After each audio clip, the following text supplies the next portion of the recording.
వెళ్దామని చెప్పి నేను ఫోన్ చేసి మనోడు ఆల్రెడీ టిఫిన్ తిని అందరికీ ఫోన్ చేస్తాను.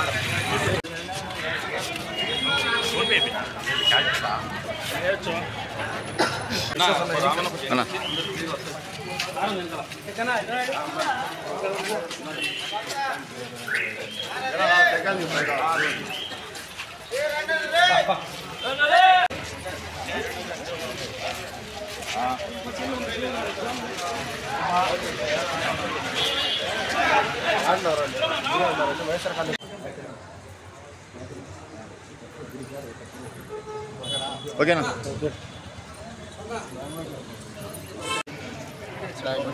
సైడ్ వచ్చేసి సైడ్ వచ్చి బయటికి రండి అందరు కావాలని వార్తిస్తాను. ఒక నిమిషం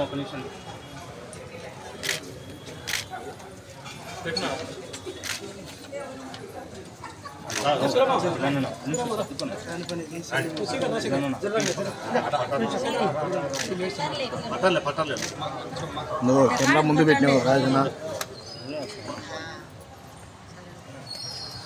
మీరంతా అంటావా?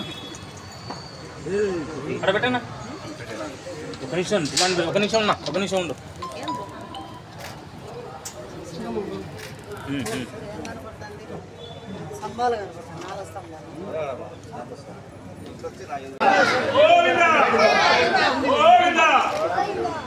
కిషోర్ అన్న ఒక్క ఫ్యానింగ్ ఒక్కరో వెనక్కి చంద్రబాబు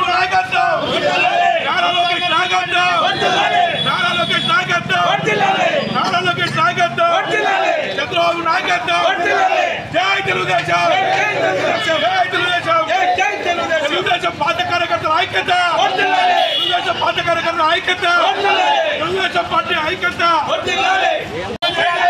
వైసీపీ వచ్చిన కార్పొరేటర్లు వెంటనే వైసీపీ నుంచి వచ్చిన కార్పొరేటర్లు వెంటనే వైసీపీ నుంచి వచ్చిన కార్పొరేటర్లు వెంటనే వైసీపీ నుంచి వచ్చిన కార్పొరేటర్లు వెంటనే పోవాలి పోవాలి పోవాలి పోవాలి పోవాలి పోవాలి పోవాలి పోవాలి పోవాలి చంద్రబాబు నాయకత్వం చంద్రబాబు నాయకత్వం నారా లోకేష్ నాయకత్వం చంద్రబాబు నాయకత్వం పాత తెలుగుదేశం ఐక్యత పాత తెలుగుదేశం ఐక్యత. ఈరోజు ఈ కార్యక్రమం నిర్వహించడానికి ముఖ్య విషయం ఏంటంటే మీరు అనుకున్న విధంగా తెలుగుదేశం పార్టీలో చీలికలేమి ఏర్పడలేదు. తెలుగుదేశం పార్టీలో జరుగుతున్న అన్యాయాన్ని రక్షించాలనే ఉద్దేశంతో దీన్ని వేదికగా తీసుకున్నాము. మాకు గత 20 సంవత్సరములు వైసీపీ ప్రభుత్వం వైసీపీ కాంగ్రెస్ కడపలో ఎమ్మెల్యేగా ఉన్నారు. తర్వాత మాధవిరెడ్డి గారికి అసెంబ్లీ నియోజకవర్గం ఇన్ఛార్జిగా ఇవ్వడం జరిగింది. ఇచ్చినది నేను తిరువల్ల తొలి గడప దేవుని గడప లక్ష్మీ వెంకటేశ్వర స్వామి సన్నిధి యందు ఆ రోజు ముక్కుకొని ఇవాళ గెలిపించుకోవాలనే ఉద్దేశంతో ముక్కుబడి చేసుకున్నాము. తర్వాత అంతంతై ఎక్కడికో వెళ్ళిపోయి ఆ మాధవిరెడ్డి గారు విజయం సాధించారు.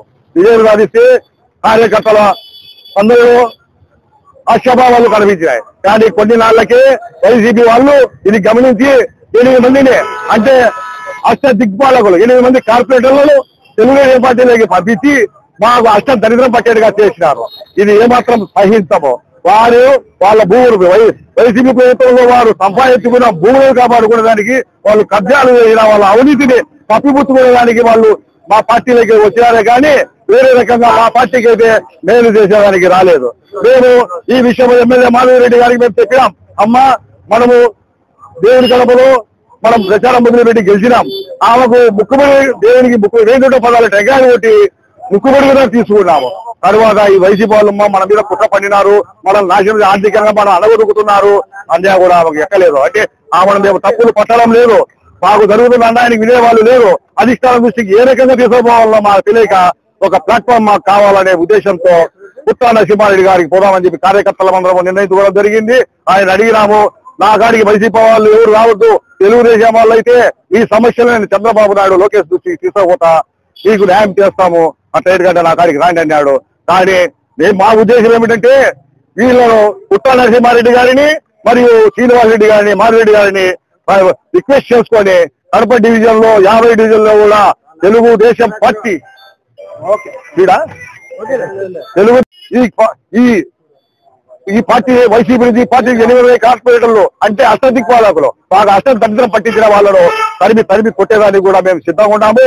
వాళ్ళకి టికెట్లు ఇస్తే ఏ మాత్రం ఒప్పుకోవడం లేదు, వాళ్ళ ఇంజనీర్ల పక్కన ఒప్పుకోవడానికి లేదు. నేను వీలైతే ఈ లక్ష్మీ సన్నిధిలో అమరనీయులుగా తీసి కూర్చున్న మా కార్యకర్తల తెలుగుదేశం కార్యకర్తల ఆశీర్వాదములతో ఎమ్మెల్యేకి చెప్పినాం. వినలేదు వాళ్ళు కావాలా, మాకంతా వైసీపీ వాళ్ళు కావాలి, తెలుగుదేశం వాళ్ళు వైసీపీ వాళ్ళు ఉంటేనే మనము ఇలా కార్పొరేటర్లో గెలిచగలుగుతామనే వాళ్ళ భావన ఉన్నది. కానీ వాళ్ళకి అర్థమవుతుంది, అందరం ఒక తాటిపైకి వస్తాము. కానీ మేము మాలలో అయితే చీలికలేం లేవు.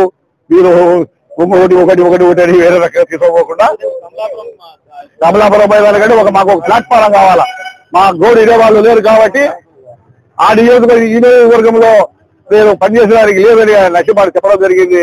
చెప్పడం జరిగితే ఏం చేయాలా మా పరిస్థితి ఏంటంటే, సరే వైసీపీ వాళ్ళకైతే నేను సాయం చేయను, నేను వచ్చే తెలుగుదేశం వాళ్ళు పూర్తి తెలుగుదేశం వారైతే నేను చెప్పగలుగుతాను. చంద్రబాబు నాయుడు గారు చెప్పుకోండి, మీ రిక్వెస్ట్ ఆయన దృష్టికి తీసుకుపోతాను అన్నాడు. మమ్మల్ని విజయవాడకు తీసేవేయడానికి కూడా ఆయన సిద్ధంగా ఉన్నాడు. అది కూడా జరుగుతుంది. మేమైతే ఒకటే చెప్తున్నాము, ఈ వైసీపీ వారిని ఇక్కడి నుంచి లేకుండా తెలుగుదేశం పార్టీలు లేకుండా తరివేసి మా తెలుగుదేశం కార్యకర్తలు సీట్లు తెచ్చుకొని 50 డివిజన్లలో గెలుస్తామని నమ్మకం మాకుంది. ఆ విధంగానే దానికోసమే ఇప్పుడు ఈ కార్యక్రమం జరపడం కూడా ఇది మొదటి అడుగు. ఇది మొదటి అడుగు. మళ్ళా రెండో విడత కూడా ఇట్లా జరుగుతాయి.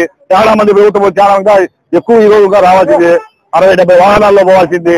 వాళ్ళు కొంతమంది మాకు ఒక శకుడు ఉన్నాడు, చిన్న చౌక్ లో ఒక కార్యాలయాన్ని స్థాపించినాడు, మాధవిరెడ్డి గారి కార్యాలయం అని. వాళ్ళే వీళ్ళు దందాలు చేస్తున్నారు, కబ్జాలు చేస్తున్నారని ఆ కార్యాలయం తొలగించడం జరిగింది.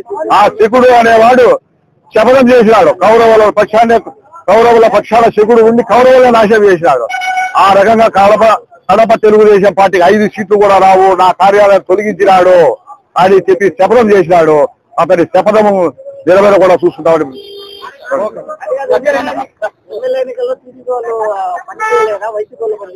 వైసీపీ వాళ్ళు పనిచేయలేదు, టీడీపీ వాళ్ళు మాత్రమే పనిచేశారు. ఆమెను గెలిపించుకున్నాము. వాళ్ళు వైసీపీ వాళ్ళు కావాలంటారు. మేమంతా ఒక తాటి పైకి వస్తాం. ఇంకా దేవుడు ఉన్నాడు, లక్ష్మీ వెంకటేశ్వర స్వామి ఉన్నాడు, ఆమెను గెలిపించిన స్వామి మా ఆశయం కూడా నెరవేరుస్తాడని అనుకుంటున్నాం.